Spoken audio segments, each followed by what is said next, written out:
The New Orleans Saints defense is going to have to continue rising to the occasion in order for the New Orleans Saints to have any dreams and hopes of upsetting the Los Angeles Rams. We got all that and a little bit of lagniappe for you on today's episode of Locked On Saints.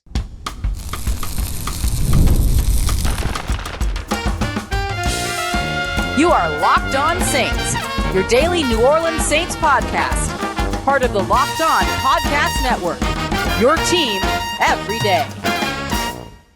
What is good, Who Dat Nation and Who Dat family? I am your host, your friend, Ross Jackson, New Orleans native, your New Orleans Saints expert and credentialed member of the media covering those New Orleans Saints as a Saints beat writer over at LouisianaSports.net. And on this bonus episode of our would-be crossover Thursday, we're going to dive into some of the biggest things that you need to know about the Los Angeles Rams, including them retooling their defensive secondary with the trade for Roger McCreary, as well as the offense for the Los Angeles Rams potentially being at full health and why the New Orleans Saints defense needs to rise to the occasion. We got all that coming up for you on today's show. We appreciate you very much, whether it's your first time or your next time, being here with us this time, making us your first listen, and being an everydayer here on the show, which is a proud part of the Locked On Podcast Network, your team every day. This is going to be a major test, not just for rookie quarterback Tyler Shough over on the offensive side, but a major test for the New Orleans Saints defense, which has found some ways to impress over the course of the past couple of games. Of course, the rushing defense has been very inconsistent all throughout, gave up 222 rushing yards just 2 weeks ago, but then held the Tampa Bay Buccaneers to under 100 rushing yards last week. But it's going to be the Saints secondary that's probably going to be under the most pressure, with Puka Nacua expected to get back out on the field. Now, before I go any further, you might be wondering, what happened to Crossover Thursday, Ross? You told us that there was going to be a Crossover Thursday, and then you told us that the Crossover Thursday was going to be later, and then now we're still looking at your ugly grill. Well, there's a good reason for all of this. The reason being that we had some recording issues in our, what was a fantastic crossover. You're just going to have to believe me, it was the best crossover ever, and just tell everybody that Travis Rogers from Locked On Rams and I did. I'll show you a little bit of like a quick 20-second sample of the end product of that recording, and you'll quickly understand why you're stuck looking at me and listening to me again. But looking at the Rams and what their biggest story is, I think probably a lot of it centers around who might be on the field for them on Sunday. Yeah, I think the big one, obviously, Puka did not play in London against the Jags. He took the week off. He took, obviously, the bye. You get most of this week. So he basically has not played football in 3 weeks. So you get the idea, right? I'm not going to subject you to that for half an hour here on this channel and everything. So look, if you want it, if you want that episode, reach out to me. I will send you that episode personally, and you could check it out either on audio or video, however you like. I will send it to you directly to your email. If you want it, just reach out. I truly, truly will. But you can see there that that's probably not something you wanted to sit through for a half hour. So here I am. And in that clip, you heard something important, and that was you kind of heard something important, which was the indication of the importance of Puka Nacua, the wide receiver for the Los Angeles Rams. He has been Matthew Stafford's go-to guy in just about every situation, but has been out dealing with an injury, also had the bye week to recover. The expectation, though, is that Puka Nacua will be back out on the field up against the New Orleans Saints on Sunday. Now, the Rams have a really challenging schedule after they take on New Orleans. And so I suppose that there is a world in which the Rams say, you know what, best start that they've had in a few years now. This is, the Rams are my Super Bowl pick coming into, or the NFC representation in the Super Bowl pick coming into the season. And they've started off much stronger than they usually do. And so now that they've kind of banked a little bit of cash, if you will, they have an opportunity here to maybe look at Puka Nacua and say, you know what, sit for another week. They're 1-7. We can handle this. You come back when the schedule gets a lot tougher, because their schedule gets very, very challenging after the Saints game. While the Saints, their schedule lightens up on the backside, right? 5 divisional games after the Rams, as well as 3 non-division games that are up against opponents like the New York Jets, the Miami Dolphins, and the Tennessee Titans. So an okay situation for New Orleans as they try to get sort of the best out of Tyler Shough that they can before the end of the season. And so maybe we don't see Puka Nacua, but I expect that we will see Puka Nacua. And so Puka Nacua, as well as Devontae Adams, that is a top tandem for the New Orleans Saints young secondary to go up against. And this defense as a whole will need to rise to the occasion around that. Not just cornerbacks Kool-Aid McKinstry, Quincy Riley, and Alante Taylor, as well as the safeties in Justin Reed, the veteran, as well as rookie Jonas Sanker. Not just the secondary, who of course are going to be challenged by Matthew Stafford and this Rams passing game, but you're looking for a guy who has been like legitimately very, very good, like great in Chase Young, who has been awesome since returning to the field, back on the field for 3 games now, 2 sacks already, including the forced fumble, has put down a lot of pressure on the board as well. And then, of course, has been a value to the team in the run defense when the run defense is working, unlike in Chicago, right? So we have to acknowledge the inconsistency of the run game. Like you can't give up 200 plus rushing yards and not have that talked about. You know what I mean? And so that, of course, is still a part of the script for New Orleans. But the thing that you need to see from this defense is them understanding the competition that's ahead of them, knowing that this is an NFC favorite team that right now actually has not won a game against an NFC opponent and is looking to capitalize. Now, the Rams have hovered around kind of like mid-20s in terms of scoring. And so if the Saints offense finds some rhythm under Tyler Shough, there's maybe some opportunity there to alleviate some of the pressure from the defense. But if this turns into a shootout, the defense is going to have to make a play at some point that gives their offense an opportunity. If the offense isn't producing, which is sort of what we've seen so far through the season, and that's a huge question mark for the Saints with an offensive head coach and Kellen Moore, the offensive genius, and all these other things. Like they've got to get that figured out before it's too late.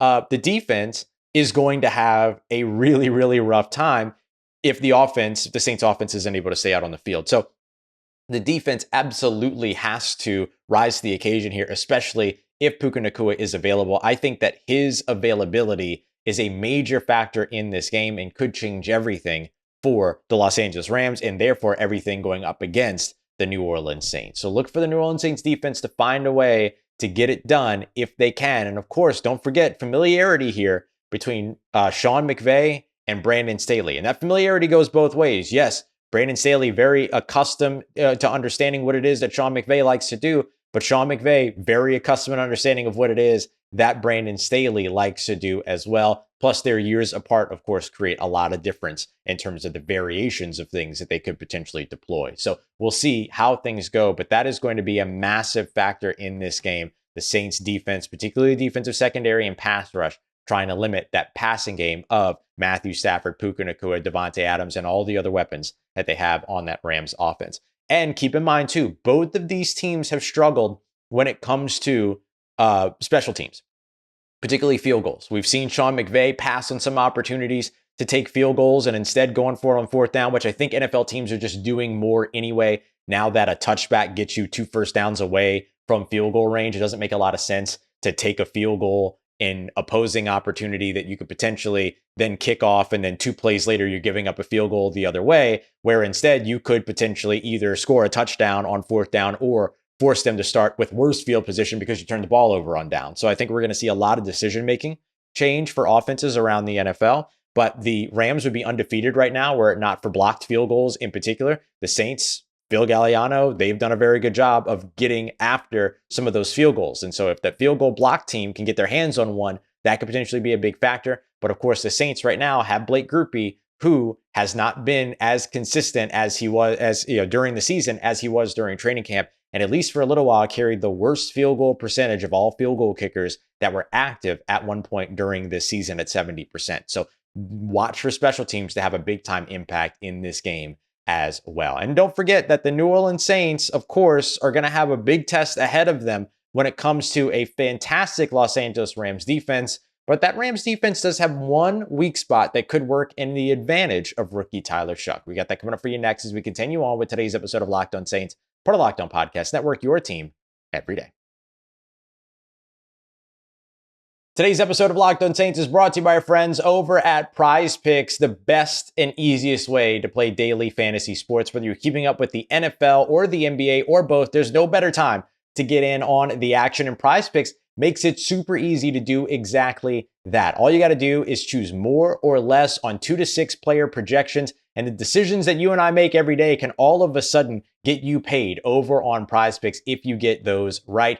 For instance, you'll get a stat projection for Puka Nacua on the number of receptions. Choose more. Go ahead, do it. Choose more. And then do it for another few players. And if you get those right, you could be walking away with some cash. And right now, don't forget that you also have the injury reboot feature so that if a player leaves early and doesn't return, it won't count against you. Absolutely love that kind of stuff over at PrizePicks. So download the PrizePicks app today and use the promo code LOCKEDONNFL for $50 in lineups when you play your first $5 lineup. That's promo code LOCKEDONNFL for $50 in lineups when you play your first $5 lineup. PrizePicks, it's good to be right. Today's episode also brought to you by our friends over at Gametime. There's no better place to buy your tickets to your favorite events on the last minute, which is what I often do a lot. I have some friends that used our Gametime code and used Gametime to grab tickets to the Paul McCartney concert just the other day. Really, really cool that they got an opportunity to see that. It's a guy I'd love to see at some point. But you have your favorite NFL games there too. I pulled up Gametime and in just a couple of taps, I was able to find some amazing deals, including your favorite NFL games for as low as $100 and in some cases even lower, especially here in New Orleans right now. So the Gametime app is absolutely a place to go. They even have feature where you can see the view from your seat before you buy your tickets. And of course, the price you see is the price you pay. That's the Gametime guarantee. Download the Gametime app today and create an account and use the promo code LOCKEDONNFL. You'll get $20 off of your first purchase. Terms apply. Again, download Gametime and use that code LOCKEDONNFL for $20 off. Swipe, tap, ticket, go. Download Gametime today. Today's episode of Locked On Saints also brought to you by friends over at Mazda. Mazda crafts cars for those who do more than simply move. They deliver confidence in every ride as well, with more IIHS Top Safety Pick Plus awards than anyone else as of August of 2025. From footwork to breathwork, you know that your favorite athletes, they sweat all of the details, and Mazda brings that same level of intention to how they craft every model as well. You can feel that fantastic craftsmanship in every single detail, from the metallic accents to the available Napa leather upholstery, and of course that all-wheel drive too, that is standard in every crossover SUV so that you can drive with confidence through almost any season. Make everyday drives feel like anything but, with that smooth handling and those intuitive controls over at Mazda. Like your favorite players, they sweat every detail. And so when you make every move count, impossible becomes irrelevant. Mazda, move and be moved. Let's get it, Who Dat Nation. Continuing on with our bonus episode here, kind of in place of our crossover Thursday episode. We did a full episode earlier today talking about Kellen Moore's commitment to Tyler Shough, the non-flip-flopping, the difference between flip-flopping and quarterback changing. Look, it's all stuff that we knew was going to happen, right? We said it from the very beginning of the season, once Tyler Shough was drafted, that even if Spencer Rattler won the quarterback job, which he did, he would have to work and be nearly perfect in order to hold on to it for the entire season. When you draft a quarterback at pick number 40, you're eventually going to get them out on the field and get an opportunity to see them. And that's exactly what happened. The Saints saw a window, they saw a door, and now Tyler Shough's is going to get out on the field this weekend to go up against the Los Angeles Rams. And make no mistake about it, he's done enough in the background to earn that opportunity as well. It's not just his draft status. The Saints obviously feel like they might be able to get something done here, but they have to see him in order to get things figured out, especially while they hold the number 1 overall selection in the NFL draft, putting them in prime position to potentially land another quarterback next year. So the entire story here around Tyler Shough begins this weekend up against the Los Angeles Rams, and that's a tough defense to go up against. Again, I believe that it's actually a good thing, right? If you lose this game, it's not really going to do a lot to your confidence because you're going up against a Super Bowl, well, let's say a deep playoff expected run team. I think they should be a Super Bowl favorite in the NFC, but they also are 0-2 against NFC teams. So, we'll see how things go for them. But I think that a big part of this game comes down to how Tyler Shough and Kellen Moore go out and attack the one weakness that this Los Angeles Rams team have, which is its secondary. Dealing right now with injury to Darious Williams, who is limited in practice on Wednesday. We'll see how things progress. Travis said during the originally recorded crossover that, again, I'll send you if you want it, but I'm telling you, the quality is not great. That one of the things that he mentioned was that Darious Williams might not play this weekend, and even went so far as to say probably won't play this weekend. Now we'll see how things go and how things progress. He was only limited on Wednesday, so we'll see. But the Rams did go out there and made a trade for Roger McCreary, the former Auburn corner, 5'10", just under 200 pounds. He was the guy in the drafted in the second round to the Tennessee Titans. He ended up being traded just a couple of days ago. And so the Rams could be looking to continue to retool that secondary a bit and potentially could lean on Roger McCreary to go out there. Now, in my opinion, Roger McCreary is a talented player, but him fitting into this new defense and turning things over the same week might be a little bit challenging. And so guys like Chris Olave, Rashid Shaheed, Brandon Cooks, whatever wide receivers remain on the roster with the trade deadline approaching going into this game up against Los Angeles, there's an opportunity here to attack the one spot that Travis talked about as the weakness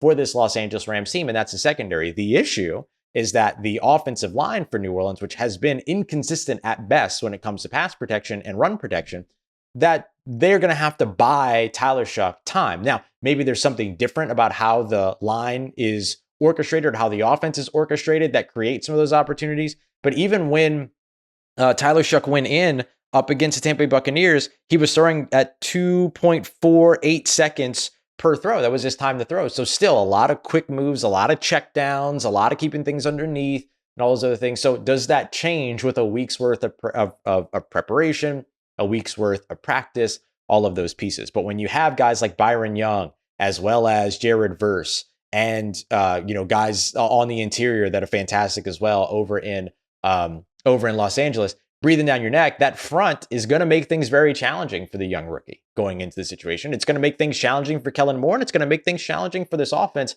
which still doesn't really feel like it has its identity. I mean, they barely ran the ball last week against Tampa Bay Buccaneers. You're not going to be able to not do that up against Los Angeles, because if you become one-dimensional, those guys that we just mentioned are pinning their ears back and they're coming after you. They're coming after you to make some plays. And so you've got to be able to get this run game going, or at least a screen game or something like that, which the Saints have completely erased from their offense out of nowhere. And so, or at least the running back screen game's got to get going. And so there are just those little bitty pieces that I think could make all the difference for the New Orleans Saints and rookie quarterback Tyler Shough going up against a very talented but retooling Los Angeles secondary and Los Angeles defense. So that might be the one lane where the Saints might be able to say, found a crease, gonna exploit it. And we'll see if the rookie and the New Orleans Saints find a way to do exactly that. Both Travis and I picked in this game for the Saints to lose. We were both right around the same. Travis's prediction was 27-13. Mine was 24-10. The Rams have allowed only one touchdown in their last 21 defensive possessions against opponents. And so to expect the New Orleans Saints to do much more than put one touchdown on the board would mean something spectacular is happening. And that could be good news for Saints fans. And so I don't want to rule that out to where all of a sudden you get that bump from the new quarterback and you see how things go. But as of right now, going into this game, this feels like one in which the New Orleans Saints are very much outmatched. And the Tyler Shough era might begin a little bit rocky before it begins to smooth out against more manageable opponents after this week. We appreciate you very much for being here. Sorry for all the technical difficulties on the crossover. I hope that this was at least supplemental for you to be able to do it. And again, if you want to see the episode, reach out to me. I will send it to you directly, and you're more than welcome to check it out. But I'm not going to publish something that isn't up to a certain standard.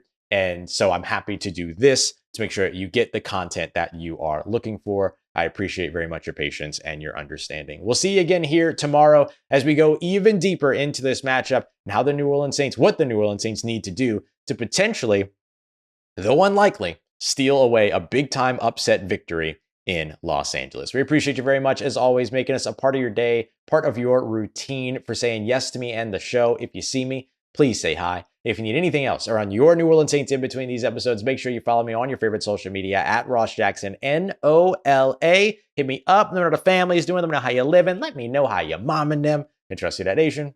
I'll holla at you.